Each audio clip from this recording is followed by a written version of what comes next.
మిథున రాశి. ఈ రాశి వారు తాము ఆచరించే కార్యక్రమాలలో ఇతరుల యొక్క సహకారాలు తీసుకుంటూ మీ క్రింది ఉద్యోగుల యొక్క సహకారాలను కూడా వినియోగించుకుని సకాలానికి పనులను పూర్తి చేయగలుగుతారు. స్నేహ సంబంధాలను వృద్ధి చేసుకోగలుగుతారు. అలాగే విద్యార్థులు నూతన విషయాలన్నింటినో తెలుసుకోగలుగుతారు. తోటి విద్యార్థులతో సంభాషించడము, వారితో చదువుకోవడము, వారి ప్రశ్నలను కూడా మీరు గుర్తించటము, వీటి ద్వారా మీ విజ్ఞానం వృద్ధి చెందే అవకాశం ఉంది. శ్రీ హయగ్రీవాయ నమః, శ్రీదత్త శరణం మమ అనేటువంటి నామాలను ఉచ్చరించడం ద్వారా విద్యలో మీరు అభివృద్ధి చెందే అవకాశం ఉంది. వారము యొక్క ప్రారంభంలో కొంతవరకు అసంతృప్తులు మిమ్మల్ని వేధించే అవకాశం ఉంది, కానీ దాన్ని కాలాంతరంలో జయించగలుగుతారు.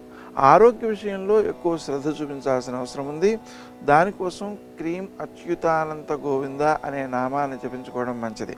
తండ్రి సంబంధికుల కోసం మీరు కొంత వ్యయం చేస్తారు, అది సద్వినియోగం అవుతుంది. వారి యొక్క ఆరోగ్యానికి రక్షణగా నిలుస్తుంది. వారి యొక్క ఆశీస్సులతో మీరు అభివృద్ధి చెందడానికి కూడా ఉపకరిస్తుంది.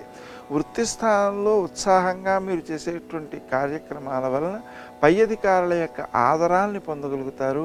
వారి యొక్క అభివృద్ధి మీ యొక్క అభివృద్ధిగా కూడా రూపొంది మీకు కూడా ఆనందాలను ఇచ్చేదిగా ఉంటుంది. మీకు కూడా ఆర్థిక ప్రయోజనాలని అలాగే ఉద్యోగాలలో అభివృద్ధిని ఇచ్చే అవకాశాలు ఉన్నాయి. మీ యొక్క కృషి సద్వినియోగం అవుతుంది. అందరి యొక్క ఆదరానికి మీరు పాత్రులవుతారు.